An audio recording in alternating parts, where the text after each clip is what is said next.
Swatch Group sucks. They're mismanaging a lot of their brands, they're making bad decisions, and it shows in their business results. That's my position. Now comes the question. Are they really? And if so, is it time for Swatch Group to hand off some of their brands and accept that they're not up to the task? Or is there another way of looking at it? Let's dive in. Okay, so we have to be very clear. If it wasn't for Swatch Group, there are likely a lot of legacy watch brands that would not exist today. Swatch Group not just saved, but revived several historically strong brands that were, if not dead, then close to dead after the quartz crisis. SSIH was formed in 1983 from two financially troubled predecessor companies, ASUAG and SSIH. The company was taken private in 1985 by the CEO back then, Nick Hayek. It was renamed SMH, and ultimately in 1998 was renamed as Swatch Group Limited.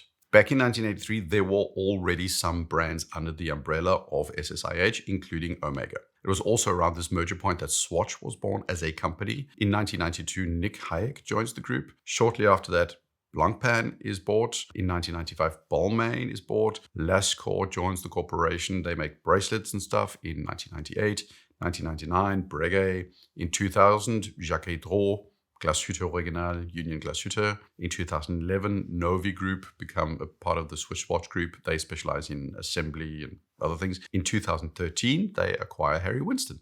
Under the Swatch umbrella, you have 12 companies that are related to production and assembly, including Lascaux, ETA, and Niverox. They have 4 companies working on electronic systems, including Renata. You should know that name. It's typically on the back of a lot of button-sized batteries that go into a lot of things, including quartz watches. They also have 2 boutique store concepts, and finally, they have 16 watch brands. They are what you can call a fully vertically integrated corporation. With all these companies, they own what they need to do basically everything. They make movements, they create ceramics, they polish, they assemble, they test, they ship, they sell. They have all the capabilities under the Swatch Group umbrella. Swatch Group employs 33,000 employees globally, and in 2024, they had net sales of 6.7 billion Swiss francs. And that sounds pretty good, right?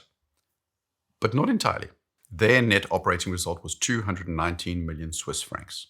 Sounds like a lot. I'm sure one or two are thinking, ooh, those grifting vultures ripping us off with overpriced watches making 219 million francs. But it really isn't. That's a profit of 3%. Walmart had 4.2%. For every $100 Swatch Group sells, they make $3. Walmart makes 4. Walmart. Costco made 3.8%. Also more than Swatch Group. I mean, seriously, Costco sell a hot dog for $1. They practically give away hot dogs, and they made more money in percentage than Swatch Group. That should tell you something. And Apple, 31.8%. Take a deep breath and let that sink in.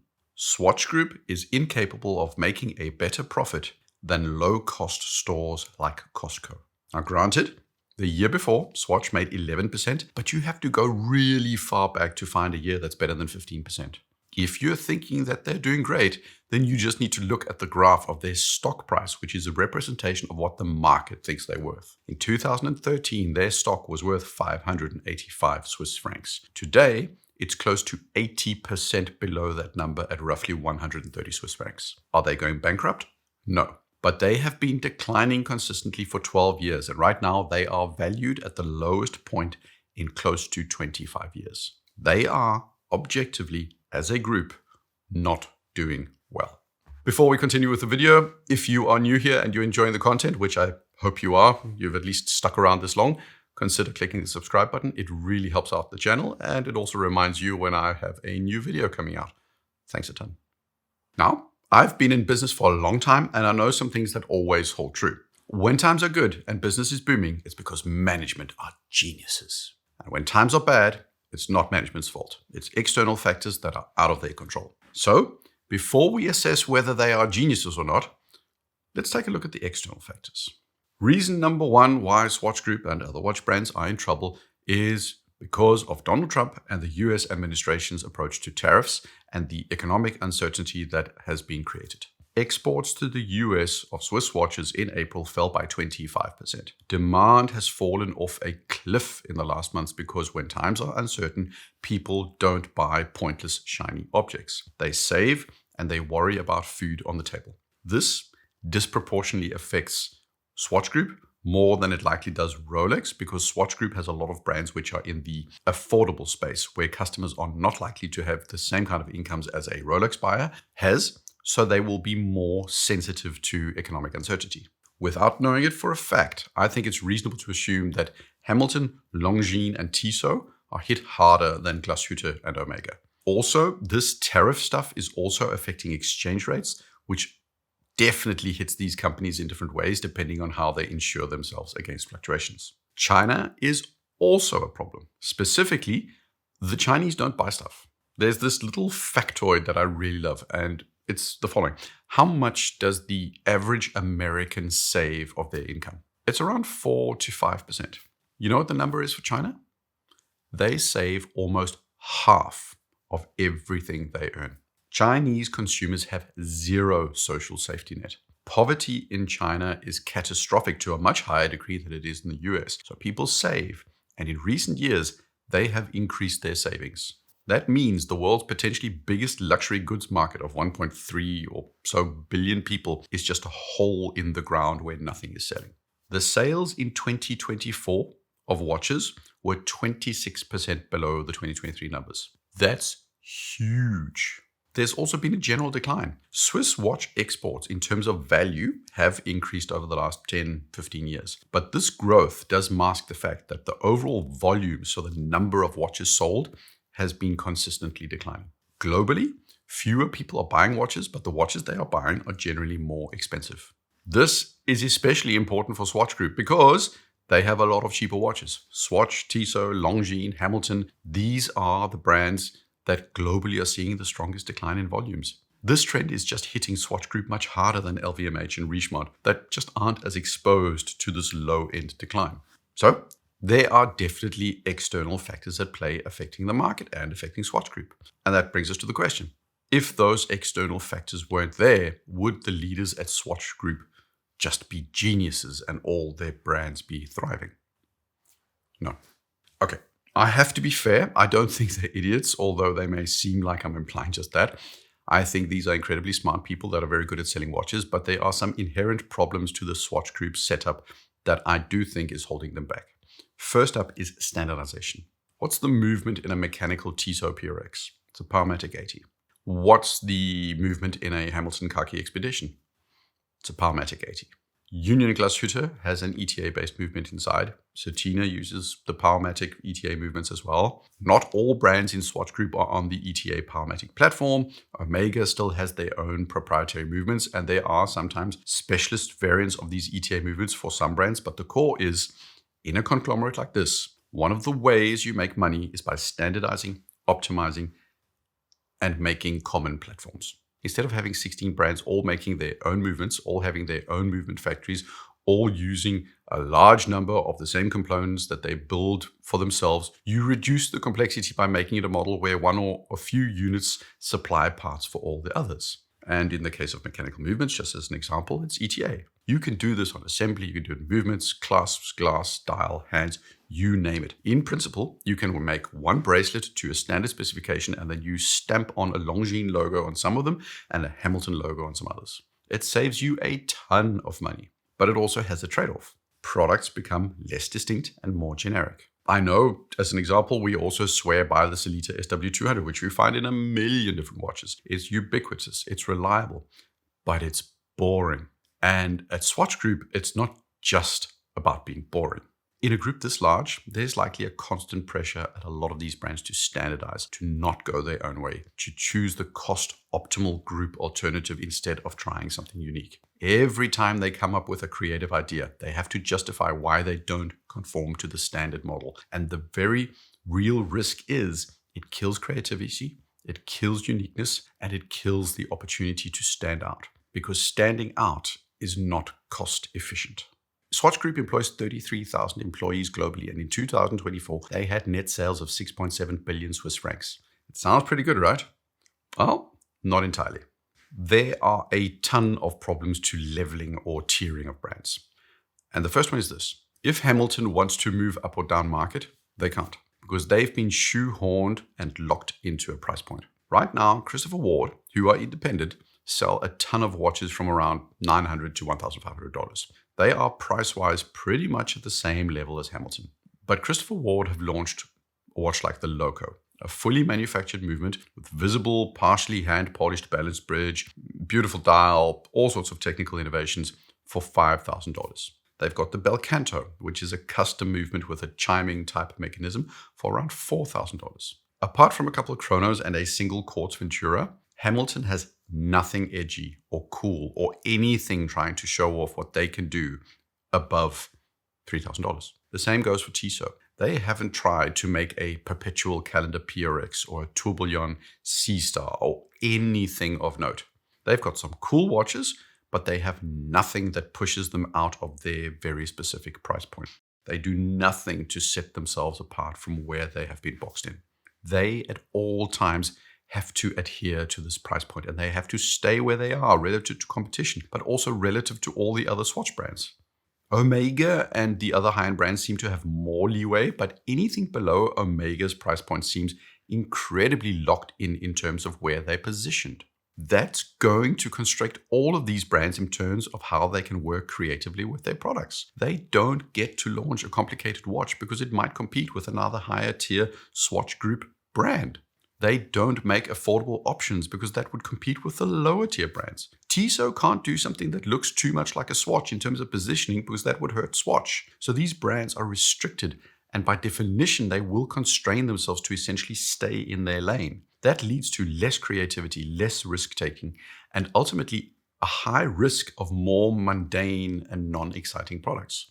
There is not no, but very little, or at least constrained space for the brands to reinvent themselves if they wanted to. This tier lock-in is also apparent on the horizontal plane. Case in point, price-wise, you've got Tissot, Hamilton, Certina, and Mido all at more or less the same price point. Now rank them. My guess is most people would put Tissot and Hamilton at the top and Certina and Mido somewhere at the bottom. Part of that is down to history and branding over time, but part of it is because Swatch has likely decided that is how it should be. If I go down to one kind of AD, I will find Tissot and Hamilton. I won't find Certina and Mido. Swatch Group definitely exerts control where these products are available, and some of them function as flagships within their price point, where others function as filler. Mido and Certina, I think, are filler. And it's not because Certina is worse than Tissot. It's in part because it's been ordained to be so. For every 50 times Longines gets mentioned, Union Glashütte might get mentioned once in the media. This is in part because Tissot and Longines are big, but it's also because these are the flagship brands within their tier. I'm confident that brands like Union Glashütte and Certina are constrained to a certain extent in terms of where they can operate. I think that control is much bigger than we imagine. Back to standardization. You know what always dies in a standardized environment? Innovation. When you are pinching pennies and every single decision needs a business case fleshed out in a 400-page PowerPoint presentation, somebody is going to come along and say, hey, I want to make a new escapement for $1,000 or the $1,000 to $2,000 price range. That idea is going to get shot down. Or somebody else comes along and they're like, I want to achieve METAS level accuracy with a Powermatic base movement. It's going to get shot down. Somebody wants to try out a new micro-machining dial technique. It's not happening. It's too niche. It's too expensive. It's not scalable. It's not going to happen. The things that are getting approved are not the things that have potential for generating revenue. The things that are getting approved are the things that have a potential to lower costs. The guy who pioneers the design of a low-cost synthetic movement or a movement that is cheaper to replace than to service is the hero. The guy who wants to figure out how to guilloche a stone dial, he's not the hero. So you, in this standardization and platform environment, have a constant push to optimize, to reduce costs and cut corners, and to avoid expensive pet projects with unclear commercial potential. The problem is that means you start looking stale and derivative and uncreative. It's product development by the numbers, and it loses its appeal because it doesn't stand out. Now, again, I think, as an example, Omega, because they are in a higher tier, they have more leeway to go their own way. But I think the new Railmaster and the Ceramic Planet Ocean World Timer are interesting case studies of how you can look at this. The Railmaster. If I'm being totally brutal, it's just a brushed Aquaterra case with a different dial. Rolex does this big time where pretty much everything is the oyster case. And that in part makes sense to an extent because it's part of what makes Rolex so recognizable, the consistency of the design language across all the models. But it also makes for cheaper production. When you've got those big CNC machines that cut and shape a case. Now, if you have a Railmaster case that is different from an Aquaterra case, then you have two setups, two different toolings, two different batches. It's just more complex and slower, and that adds cost. But if you just click on the machine and just pumps out more Aquaterra cases, you are saving money on scale and you're saving it on time. Those minutes add up over time. And sure, one has to be polished and the other has to be brushed, so there are still different steps. But these small things in terms of design have massive impacts on costing. And the same goes for the world timer. The Aquaterra world timer is a little bit large, but it's great. And why did we get a Planet Ocean world timer? Well, one of the reasons is because they have the movement already, so you might as well throw it into some different models. That's good for options, but it's also a way to spread the movement cost out over more products in the hope that its costs will be covered. What it does cost, on the other hand, is it makes the Aquaterra world timer a little bit less unique and a little bit less special. And I think that's in part why we don't see, that sick movement from the Armand Duplantis Aquaterra with all its technology making its way into the broader lineup. Omega showed off what they could do, but there was no appetite to see how that technology could be more broadly implemented.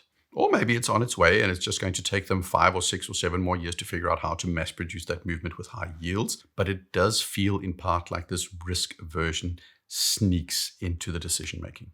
And then there's the last piece. Running a watch business at a $2,000 price point and at a $20,000 price point is not the same. It's a very different business in some meaningful ways. Now, I used to work in a consulting firm. Mid-tier, global, they've got a green dot. At one point, they wanted to get into the high-end strategy space because, money. And you know what? They sucked at it. Why? Because high-end strategy is an entirely different business. Selling IT transformation and Salesforce implementation teams on time and material is just not the same as high-end strategy. And while I was there at the green dot, they could not figure it out. And there was a constant conflict internally between these businesses. The same goes for audit. Corporate audit and small, medium business audit are not compatible under the same roof. One of them has to suffer.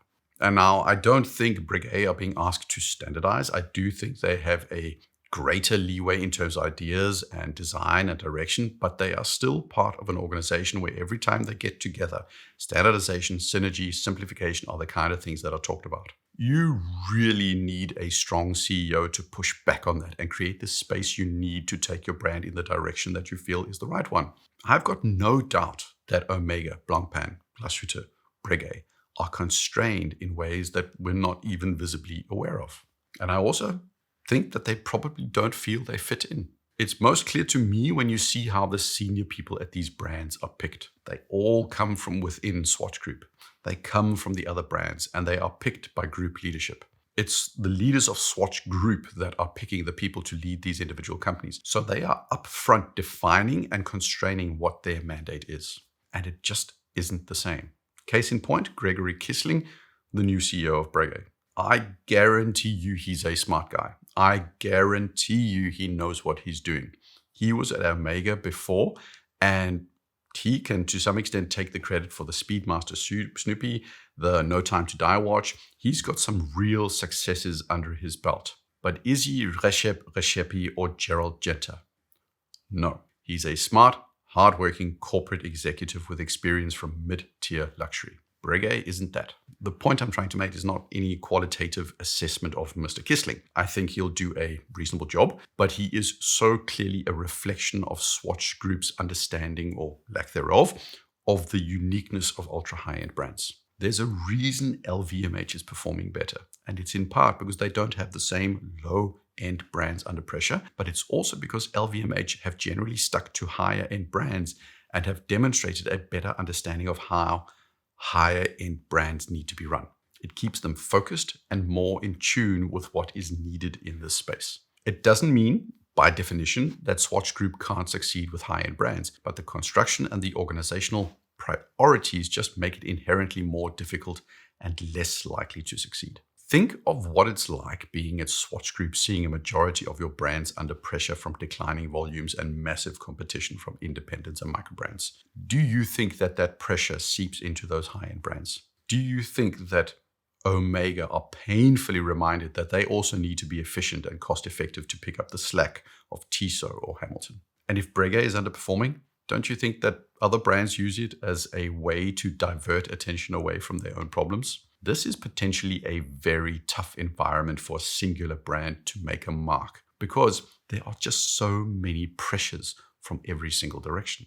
And I think it might be entirely different if the lower tier global volumes weren't declining. If that group of cheaper brands was making money hand over fist, then everybody would be happy with Breguet or Blancpain spending a little extra to make some changes. Maybe they would even loosen the reins a bit and let Certina do something more out of the box. But right now, they can't. So with a 3% profit, I think risk-taking, innovation, design leadership is likely being restrained, and that will, in my view, most likely lead to further decline. Below Omega, I think I'm comfortable with making the claim that Swatch Group are not class leading in any way. The specs of a Hamilton khaki are not competitive compared to what you can get from a ton of independents. A Swatch is overpriced compared to a lot of independents as well. And I'm still not sure all those stores that Swatch have are worth the rental costs. Longines has some watches which are pretty good, but they're not as consistent in their full lineup as they could be. And for me, it's not entirely surprising that the brands, apart maybe from Omega, that I think is doing the most interesting work, is also the one that has its headquarters physically furthest away from Swatch HQ. It's Glashütte Original. They seem to get away with doing their own thing more, and distance, I honestly think, plays a part. So, it's an indisputable fact that Swatch Group are not in a good place. There was a time where they saved companies that otherwise would have gone under. And they did an amazing job. Under Swatch, Omega turned into a powerhouse in the 90s, and today they are a force to be reckoned with.